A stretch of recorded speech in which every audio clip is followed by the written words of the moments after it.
दोस्तों, अगर आप और अच्छी नींद चाहते हैं तो हमारी प्यारी सी ऐप नींद को इंस्टॉल करें। इस ऐप पर आपको एक्सक्लूसिव स्लीप स्टोरीज़ मिलेंगी और आप बिना यूट्यूब प्रीमियम के भी इन स्टोरीज़ को बैकग्राउंड में सुन सकेंगे। इंस्टॉल करने के लिए आप हमारी वेबसाइट neend.app पर ज़रूर आइए और अच्छी कहानियाँ, स्लीप म्यूज़िक, कुछ टिप्स सुनने के लिए इस चैनल को सब्सक्राइब कीजिए। अगर आपको शांभवी यानी मेरे द्वारा कही गई और भी कहानी सुननी है तो कमेंट करके मुझे जरूर बताइए। लाइक, शेयर एंड सब्सक्राइब करके हमें सपोर्ट करें। नमस्ते, मैं हूं शांभवी और आज मैं प्रस्तुत करती हूं पौराणिक काल से प्रेरित राजा कौशिक की कहानी। ये कहानी आपको महर्षि विश्वामित्र के जीवन में घटित कुछ घटनाएं बताएगी और आपको एक शांतिपूर्ण सफर पर ले चलेगी। राजा कौशिक अपनी विशाल सेना के साथ मुनि के आश्रम में पधारे। महर्षि वशिष्ठ को मालूम था कि राजा कौशिक ब्राह्मणों का काफी ज्यादा सम्मान करते हैं, इसीलिए उन्होंने खुद राजा कौशिक की देखभाल का जिम्मा अपने कंधों पर ले लिया। राजा कौशिक को मालूम था कि महर्षि का आश्रम बहुत छोटा सा है, इसीलिए उन्हें महर्षि से किसी खास आवभगत की उम्मीद नहीं थी। लेकिन महर्षि वशिष्ठ ने खुद राजा कौशिक और उनकी सेना की बहुत अच्छे से देखभाल की। सभी सैनिकों का अच्छे से अच्छा ख्याल रखा। उन्हें स्वादिष्ट व्यंजन परोसे गए। ये देखकर राजा कौशिक अत्यंत प्रसन्न हुए। उन्हें महर्षि वशिष्ठ के आश्रम में अन्नपूर्णा का वास नजर आने लगा। राजा कौशिक टहलने के लिए जंगलों की तरफ निकल गए।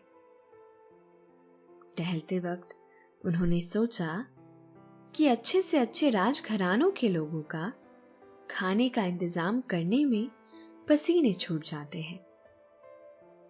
महर्षि ने अचानक पहुंचे लोगों का कितने अच्छे तरीके से स्वागत किया।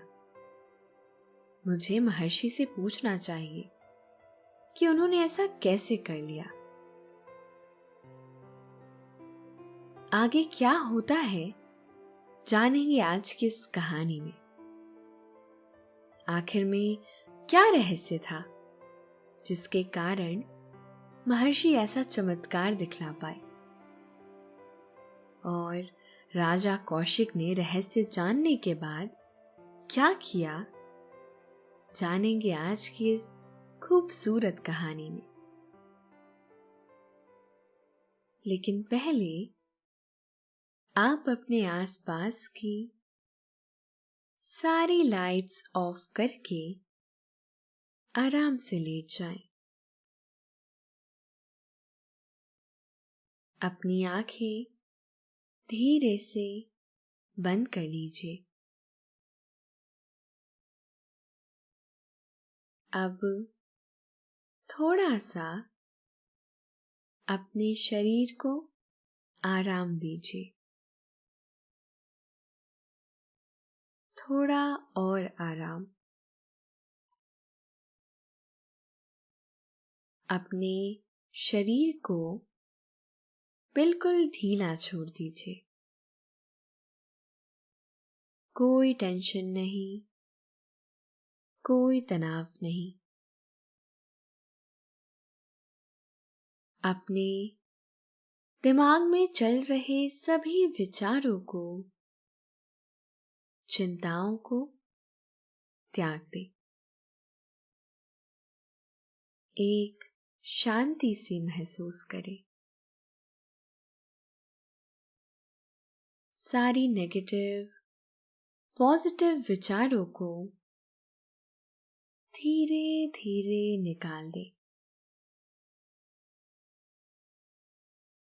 हाथों को सीधा करें और अपनी कमर के साइड में रख लीजिए। अब अपनी सांस पर ध्यान लगाएं। इसको धीमे या तेज नहीं करना है। बस ध्यान देना है कि कैसे वो आपके अंदर प्रवेश कर रही है और कैसे वो वापस आपके गले और नाक के माध्यम से वापस निकल रही है। आपका मन शांत, एकदम शांत होता जा रहा है। आप अच्छा महसूस कर रहे हैं।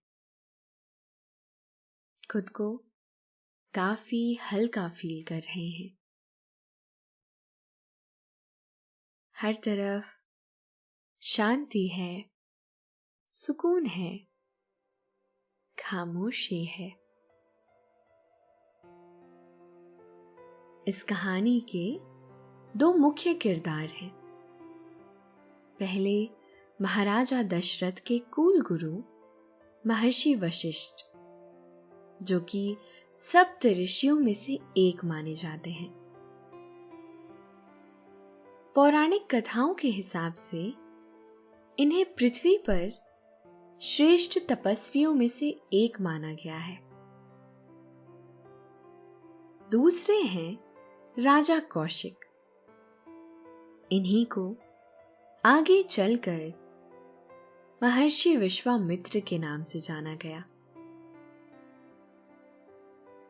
विश्वामित्र जन्म से ब्राह्मण नहीं बल्कि क्षत्रिय थे।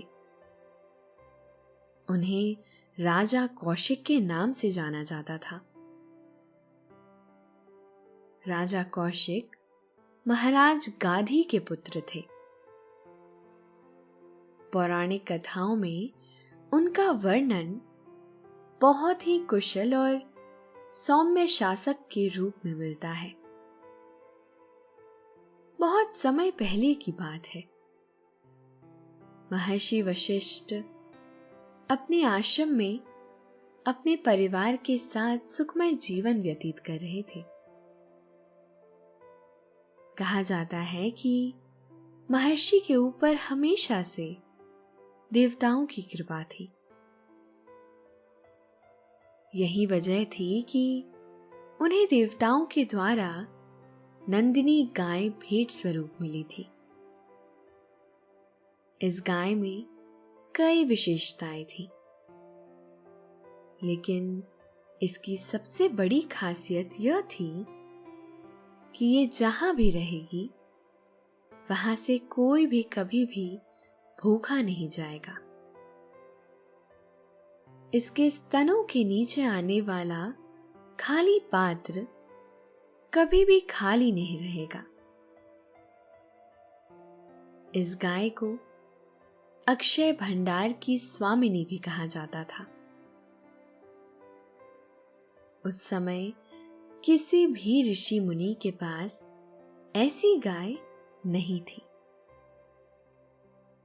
एक दिन सूरज की लालिमा को देखकर ही महर्षि वशिष्ठ ने यह कह दिया था कि आज कोई खास उनकी कुटिया में आने वाला है। और हुआ भी कुछ ऐसा ही था। राजा कौशिक अपनी विशाल सेना के साथ उन्हीं के आश्रम में पधारे। महर्षि वशिष्ठ को मालूम था कि राजा कौशिक ब्राह्मणों का काफी ज्यादा सम्मान करते हैं। इसीलिए उन्होंने खुद राजा कौशिक की देखभाल का जिम्मा अपने कंधों पर ले लिया था। राजा कौशिक को मालूम था कि महर्षि का आश्रम बहुत छोटा सा है, इसीलिए उन्हें महर्षि से किसी खास आवभगत की उम्मीद नहीं थी। लेकिन महर्षि वशिष्ठ ने खुद राजा कौशिक और उनकी सेना की बहुत अच्छे से आवभगत की। सभी सैनिकों का अच्छे से अच्छा ख्याल रखा, उन्हें स्वादिष्ट व्यंजन परोसे गए। ये देखकर राजा कौशिक अत्यंत प्रसन्न हुए। उन्हें महर्षि वशिष्ठ के आश्रम में अन्नपूर्णा का वास दिख रहा था। कुछ देर बाद राजा कौशिक टहलने के लिए जंगलों की तरफ निकल गए। टहलते वक्त उन्होंने सोचा कि अच्छे से अच्छे राजघरानों में भी तुरंत इतने लोगों के खाने का इंतजाम करने में तो व्यवस्थापक के पसीने छूट जाते हैं। महर्षि ने अचानक पहुंचे लोगों का कितने अच्छे तरीके से स्वागत किया। मुझे महर्षि से पूछना चाहिए कि उन्होंने ऐसा कैसे कर लिया। दोस्तों, अब से आप bedtime stories, guided meditations, relaxing music, इन सब का आनंद नींद ऐप पर ही उठा सकते हैं। जंगल से लौटने के बाद राजा कौशिक ने संकोचवश महर्षि वशिष्ठ से सवाल किया कि हे मुनिवर, इतनी छोटी सी जगह होते हुए भी आपने इतनी बड़ी सेना के भोजन का इंतजाम कैसे कर लिया? इसके जवाब में महर्षि ने कहा कि उनके पास अद्भुत शक्ति वाली एक गाय है जिसका नाम नंदिनी है। वो स्वर्ग में रहने वाली कामधेनु गाय की पुत्री है। इसके पास ऐसी शक्तियां हैं जिसकी वजह से यहां पर आने वाला कोई भी इंसान कभी भूखा नहीं जा सकता। इसकी शक्तियों से लाखों लोगों का भरण पोषण किया जा सकता है। मुझे ये गाय देवताओं ने भेंट स्वरूप प्रदान की है। नंदिनी गाय की महिमा सुनकर राजा कौशिक के मन में लोभ की भावना पैदा हो गई। उन्होंने उस गाय को देखने की इच्छा जाहिर की। महर्षि वशिष्ठ ने भी उनकी इसी इच्छा की पूर्ति की। महर्षि राजा कौशिक को नंदिनी गाय के सामने लेकर गए और महर्षि ने नंदिनी से कहा कि हे देवी कामधेनु, आज तुम फिर से मेरे वचन की रक्षा करो और राजा को अतिथि मान इनके खाने का प्रबंध करो। महर्षि वशिष्ठ नंदिनी गाय से इस प्रकार बात कर रहे थे जैसे वो भंडार गृह के दूसरे अधिकारी से बात कर रहे हों। ये सब देखकर राजा कौशिक को काफी आश्चर्य भी हो रहा था।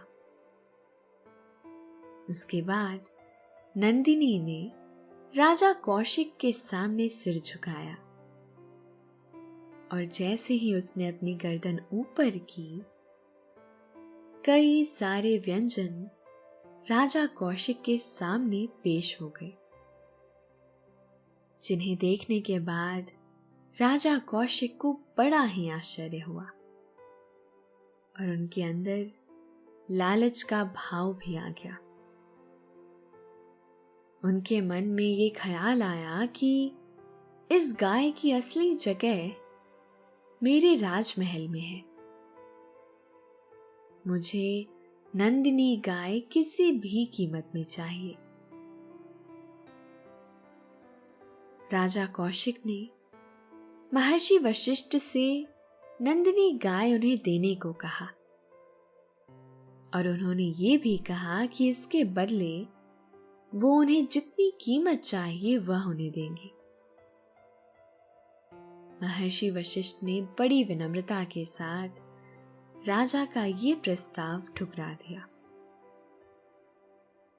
इसके बाद राजा कौशिक ने नंदिनी गाय के बदले 1,00,000 गाय देने का प्रस्ताव भी रखा। ऋषि वशिष्ठ को जरा सा भी अंदाजा नहीं था कि राजा कौशिक उनके सामने ऐसा प्रस्ताव रखेंगे। ऋषि वशिष्ठ ने राजा कौशिक को जवाब दिया कि मैं 1,00,000 या 1,00,00,000 गाय लेकर भी इस गाय को नहीं दे सकता। आपको पता होना चाहिए कि ये मुझे भेंट में मिली है और मैं इसे दान नहीं कर सकता। ऋषि वशिष्ठ को ऐसा महसूस हो गया कि राजा कौशिक को अपमान महसूस हुआ है। इसीलिए उन्होंने कहा, हे राजन, हम आपकी प्रजा हैं और आपके अधीन रहते हैं। राजा का धर्म प्रजा की रक्षा करना होता है, उनसे मांगना नहीं। ऐसे बहुत से कारण हैं जिनकी वजह से मैं ये नंदिनी गाय आपको नहीं दे सकता। हो सके तो मुझे क्षमा करिए। ऋषि वशिष्ठ की बातें राजा कौशिक को छलावा लग रही थी। कहा जाता है ना, विनाश काले विपरीत बुद्धि। कुछ ऐसा ही राजा कौशिक के साथ भी हो रहा था। उनके अंदर लालच का भाव इतना अधिक हो गया कि उन्हें कुछ भी सही गलत नजर आना बंद हो गया। फिर उन्होंने अपने सैनिकों को आदेश दिया कि मुझे किसी भी हालत में ये नंदिनी गाय चाहिए। इसके लिए अगर तुम्हें महर्षि पर आक्रमण करना पड़े तो वो भी करो, इन्हें बंदी बना लो, लेकिन मुझे ये गाय ला कर दो। राजा कौशिक को ये बात मालूम नहीं थी कि नंदिनी गाय के पास भी दिव्य शक्तियां थी। वो वशिष्ठ की आज्ञा के बाद किसी को भी पराजित कर सकती थी। और हुआ भी कुछ ऐसा ही।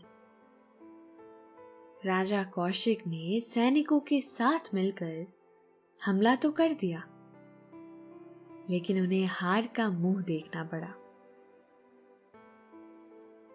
महर्षि वशिष्ठ ने राजा कौशिक की इस हरकत के बाद उन्हें एक पुत्र को छोड़कर सभी के मृत्यु का श्राप दे दिया। इसके बाद राजा कौशिक महल की तरफ निकल गए। वहां पहुंचने के बाद धीरे धीरे उनके एक पुत्र को छोड़कर सभी की मृत्यु हो गई। राजा कौशिक के अंदर बदले की भावना जाग उठी। उन्हें किसी भी हालत में महर्षि वशिष्ठ से बदला लेना था।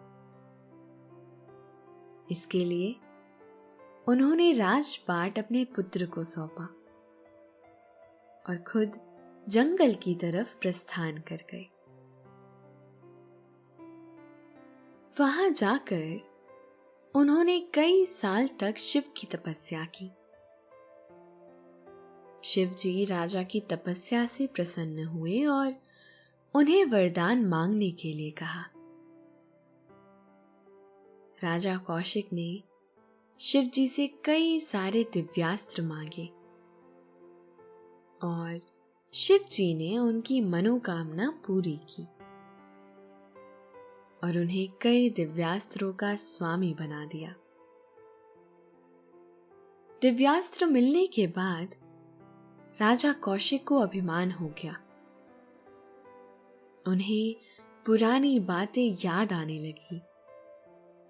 उनके मन में लालच आया कि इन शक्तियों की मदद से वो महर्षि वशिष्ठ को परास्त करके नंदिनी गाय को हासिल कर सकते हैं। उन्होंने महर्षि की तरफ रुख किया और उनके ऊपर फिर से आक्रमण कर दिया। लेकिन महर्षि वशिष्ठ के पास भी कई सारी दिव्य शक्तियां थीं। उन्होंने अपनी बुद्धि और दिव्य शक्तियों की मदद से राजा वशिष्ठ की शक्तियों को खत्म कर दिया। राजा कौशिक की हरकतों से आहत होकर महर्षि ने ब्रह्मास्त्र चला दिया। इससे पूरी धरती पर संकट का खतरा पैदा हो गया। दोस्तों, अब से आप आपकी मनचाही दादी और नानी की कहानियों से प्यारी नींद की कहानियां सिर्फ और सिर्फ नींद ऐप पर ही सुन पाएंगे। तो इसी तरह हमारे साथ कहानियों के जरिए जुड़े रहने के लिए आपकी अपनी नींद ऐप इंस्टॉल करें। सभी देवों के आग्रह के बाद वशिष्ठ का क्रोध शांत हुआ और उन्होंने अपना ब्रह्मास्त्र वापस ले लिया। दूसरी ओर राजा कौशिक को यह एहसास हो चुका था कि वो सारी शक्तियों के बाद भी साधना से अर्जित की गई शक्तियों से नहीं जीत सकते। कितना भी शक्तिशाली और पराक्रमी राजा क्यों ना हो, सिद्धि से प्राप्त शक्ति के सामने वह कुछ भी नहीं है। उन्हें यह भी एहसास हुआ कि जीवन में लालच सबसे बुरी चीज है। इससे इंसान की आत्मा खत्म हो जाती है। उसे सही और गलत के बीच का अंतर समझ में नहीं आता। इसीलिए लालच करने से बेहतर है खुद को काबिल बनाए, जैसा कि महर्षि वशिष्ठ ने किया था।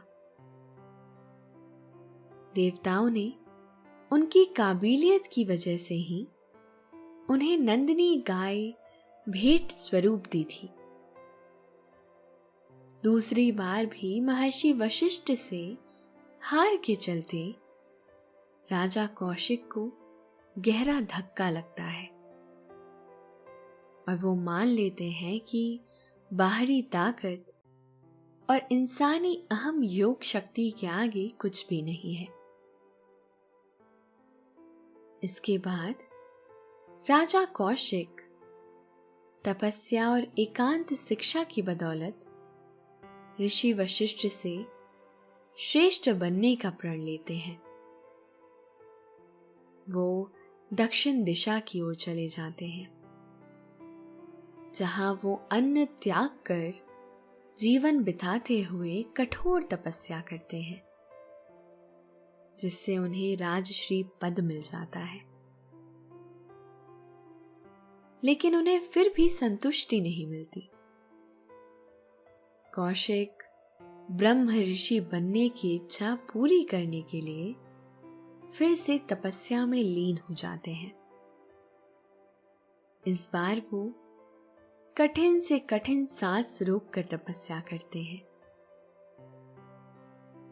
जब उनके शरीर का तेज सूर्य के सामने चमकने लगता है, तो उन्हें अपने क्रोध पर भी विजय मिल जाती है। उनकी चाहत और मेहनत को देख ब्रह्मा जी ने उन्हें ब्रह्म ऋषि का पद दिया। और यही वो दौर था जब विश्वामित्र को ब्रह्मा जी से ओम का ज्ञान भी प्राप्त हुआ। इतनी ज्ञान, इतनी कठिन तपस्या और दृढ़ निश्चय के बाद महर्षि वशिष्ठ जी ने भी उन्हें माफ कर दिया और उन्हें ऋषि के रूप में स्वीकार कर लिया। और इस तरह राजा कौशिक महर्षि विश्वामित्र के रूप में प्रसिद्ध हुए और उचित मान सम्मान भी हासिल किया। आगे चलकर राजा कौशिक ने विश्वामित्र के नाम से प्रसिद्ध होकर बहुत सारे असंभव कार्यों को अंजाम दिया, जो कोई भी ऋषि उनसे पहले नहीं कर पाया था। उन्होंने घोर साधना करके माता गायत्री को प्रसन्न किया और गायत्री मंत्र की रचना की।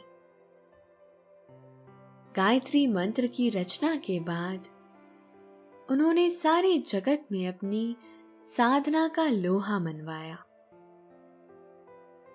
और सभी लोग उनका नाम बड़े ही आदर से लेने लगे। कहते हैं, गायत्री मंत्र में इतनी शक्ति है जितनी किसी और मंत्र में नहीं। केवल गायत्री मंत्र साधने से ही मनुष्य के सभी मनोरथ पूर्ण हो जाते हैं और उसे कुछ और करने की आवश्यकता नहीं रहती। रामायण काल में महर्षि विश्वामित्र ने भगवान राम के गुरु होने का भी कार्यभार संभाला और महर्षि वशिष्ठ के आश्रम में शिक्षा प्राप्त करने के बाद जब भगवान राम जवान हो गए तो अपने राजमहल की तरफ वापस लौट गए और एक राजकुमार की तरह रहने लगे। उनके बल बुद्धि और युद्ध कौशल से सभी भली भांति परिचित थे। इसीलिए महर्षि विश्वामित्र को यह बात भली भांति पता थी कि इस संसार के कष्टों का निवारण अगर कोई व्यक्ति कर सकता है तो वह राजा दशरथ के पुत्र श्री राम हैं। इसीलिए वह जंगल में यज्ञ में आने वाली बाधाओं का विनाश करने के लिए, ऋषि मुनियों के कल्याण के लिए महाराज दशरथ के पास जाकर उनसे प्रार्थना करने लगे कि हे राजन, तुम बड़े ही ज्ञानी हो और तुम्हारा कुल संसार में उचित सम्मान रखता है। रघुवंशी उन्हें सदा ही संसार के कल्याण के लिए उद्योग किया है। इसीलिए तुम भी अपने कुल की कीर्ति को आगे बढ़ाते हुए अपने पुत्र श्री राम और लक्ष्मण को कुछ दिनों के लिए मुझे समर्पित कर दो। ये लोग ऋषि मुनियों के यज्ञ में आने वाली बाधाओं से और आक्रमणकारियों से निजात दिलाकर ऋषि मुनियों के हित का कार्य करेंगे और तुम्हें असीमित यश की प्राप्ति होगी। इस प्रकार राजा दशरथ से विनम्र निवेदन करके महर्षि विश्वामित्र ने भगवान श्री राम और लक्ष्मण की सहायता से ताड़का से जंगल को मुक्त कराया। उन्होंने मारिच और सुबाहु नाम के 2 राक्षसों से भी ऋषि मुनियों को निर्भय कर दिया।